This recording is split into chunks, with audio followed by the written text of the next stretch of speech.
Good morning, students. So let's continue our chapter 5, food and digestion. We already have discussed about food. Okay, now we have to discuss about this digestion of food. ठीक. So हम लोग जो food खाते हैं, अब हम लोग जैसे रोटी है, अब रोटी या चपाती है, आप लोग क्या उसको एक बार में स्वेलो तो नहीं कर लेते हो, गटक तो नहीं लेते हो, क्या करते हो उसको छोटे छोटे टुकड़े खाते हो, ओके, तोड़ के, एंड उसको क्या करते हो अपने टीथ से उसको क्या करते हो, च्यू करते हो, चबाते हो, है ना। तो वही है, उसी को हम क्या कहते हैं, डाइजेशन कहते हैं। उस प्रोसेस को स्टार्ट करना ही डाइजेशन कहा जाता है, ठीक है। और ये डाइजेशन हमारे माउथ से ही स्टार्ट हो जाता है, ठीक है, हमारे माउथ से ही ये क्या हो जाता है, डाइजेशन स्टार्ट हो जाता है। फाइन। तो the food we eat has various nutrients which can not be use directly by our body, they need to be broken down into simpler form, this is called digestion.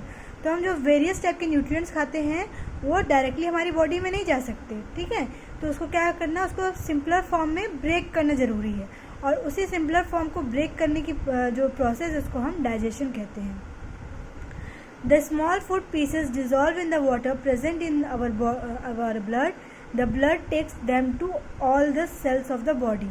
ठीक है। तो ये जो small food pieces रहते हैं ये क्या होते हैं, वाटर के साथ हमारे मुंह में वाटर नहीं बनता रहता, आपको सलाइवा नहीं महसूस होता है, लार जिसको बोलते हो, तो इसके साथ ही क्या हो जाता है, वो मिक्स होता है। फूड पीसेस क्या होते हैं, मिक्स होते हैं, और फिर वो क्या करते हैं, हमारे ब्लड में जाते हैं।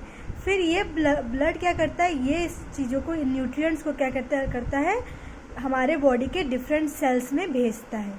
फाइन। किसको भेजता है, न्यूट्रिएंट्स को। ओके, कहाँ से निकला न्यूट्रिएंट्स, फूड से निकला। फूड को कैसे हमने किया, स्मॉल पीसेस में उसको हमने ब्रेक किया, ठीक है, सिंपलर फॉर्म बनाया।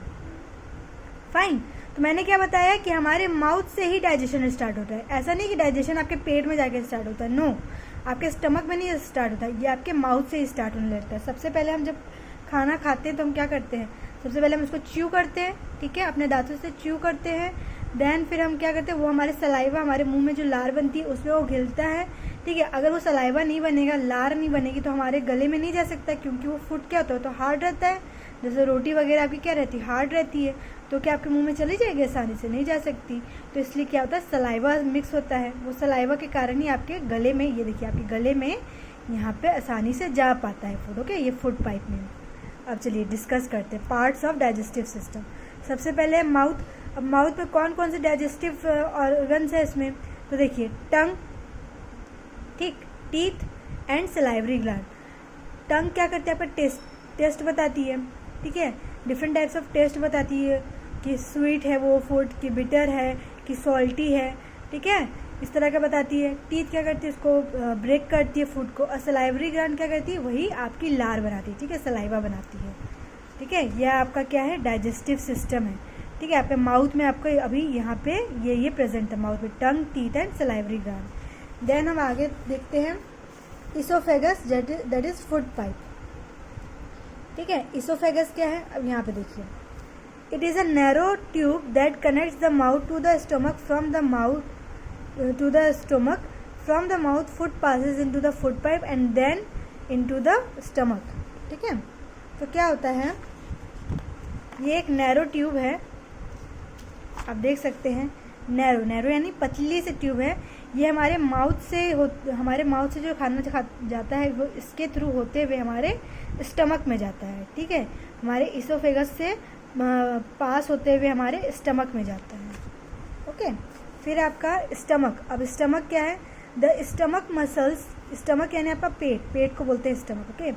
और स्टमक की जो मसल्स रहती है, स्टमक में जो मसल्स रहती हैं, the stomach muscle turns the food in with digestive juices, they break down proteins and other substances into simple soluble substance. फिर ये जो स्टमक मसल्स क्या करते हैं, स्टमक मसल्स डाइजेस्टिव जूसेस, जो हमारे पेट में बनते हैं डाइजेस्टिव जूसेस, ठीक है, जिसको हम H2SO4 भी HCl बोलते हैं। हमारे जो स्टमक में एक डाइजेस्टिव जूस बनता है, ठीक है, उससे क्या होता है, वो जो हमारा फूड जाता है वो प्रोटीन से ब्रेक हो जाता है, और जो बाकी न्यूट्रिएंट्स है उसमें ब्रेक होकर सिंपल सोल्यूबल सब्सटेंस में ब्रेक होकर वो क्या करता है, ब्लड के थ्रू हमारे डिफरेंट ऑर्गन्स में पहुंचता है। फिर है आपका स्मॉल इंटेस्टाइन, स्मॉल इंटेस्टाइन यानी छोटी आंत, ठीक है। ये देखिए, ये आपका क्या हुआ, स्टमक हुआ, ये आपको दिख रहा है। अब ये छोटी आंत ये है, देखिए ये जो सबसे आपको ये बहुत लंबी दिख रही है ना, इसको ही ये है तो बहुत लंबी, लेकिन हम इसको कहते हैं छोटी। और छोटी क्यों कहते हैं, क्योंकि ये बहुत कम स्पेस पे, ये देखिए थोड़े से स्पेस में क्या है सिमट जाती है, ठीक है, रखी जा सकती है, इसलिए इसको हम लोग स्मॉल इंटेस्टाइन कहते हैं। ये क्या करता है, इसका the stomach Leeds into small intestine which is long narrow highly coiled structure in which the food remains for about 4 to 5 hours and get completely digested. The juices of pancreas called pancreatic juice and liver called bile also get poured into small intestine. ठीक है, तो हमारे stomach से होते हुए ये food जाता है स्मॉल इंटेस्टाइन में, जो कि लॉन्ग नैरो और हाईली कॉल्ड यानी बहुत ज़्यादा मुड़ी हुई है, ठीक है। ये देखिए, यहाँ पे देखिए, ये आपकी स्मॉल इंटेस्टाइन है, ठीक है, ये नहीं है, ये आपकी लॉन्ग इंटेस्टाइन है, ये है आपकी स्मॉल इंटेस्टाइन, ठीक है। तो यहाँ पे हमारा फूड क्या आता है, 4 to 5 आवर्स रहता है, इसलिए बोलते हैं खाने के 4-5 घंटे तक आपको और कुछ नहीं खाना चाहिए, ठीक है, क्योंकि उस समय आपका खाना क्या होता है, डाइजेस्ट होता रहता है। एंड 4 to 5 आवर्स होता है, और तब 4 to 5 आवर्स के बाद वो कम्प्लीटली डाइजेस्ट होता है, ठीक है। और यहीं पे हमारे क्या बनते हैं, डिफरेंट जूसेस भी बनते हैं, ठीक।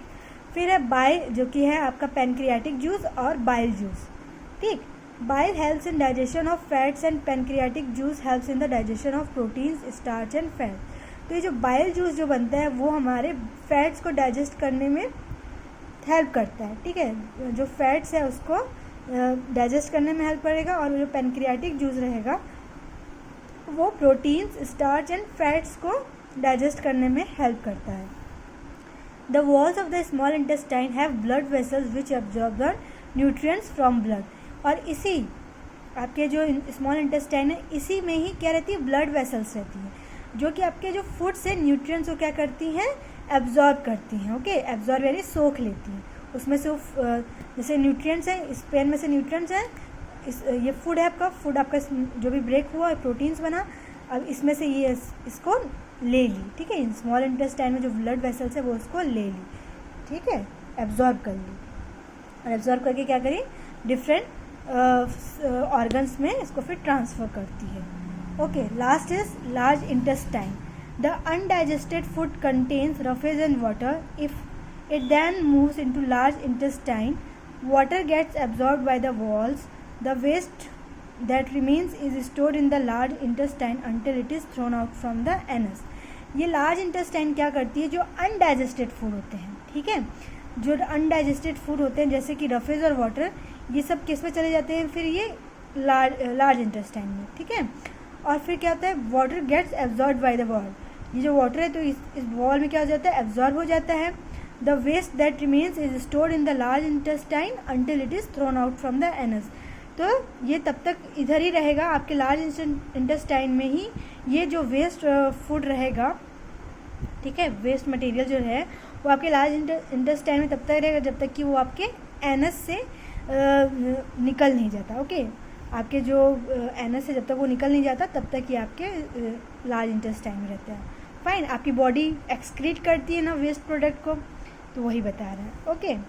ये आपका चैप्टर यहाँ पे ओवर होता है। इसके क्वेश्चन आंसर्स आप लिख लीजिएगा, कोई डाउट होगा तो प्लीज़ आप लोग पूछ सकते हैं, ओके स्टूडेंट्स, ओके बाय।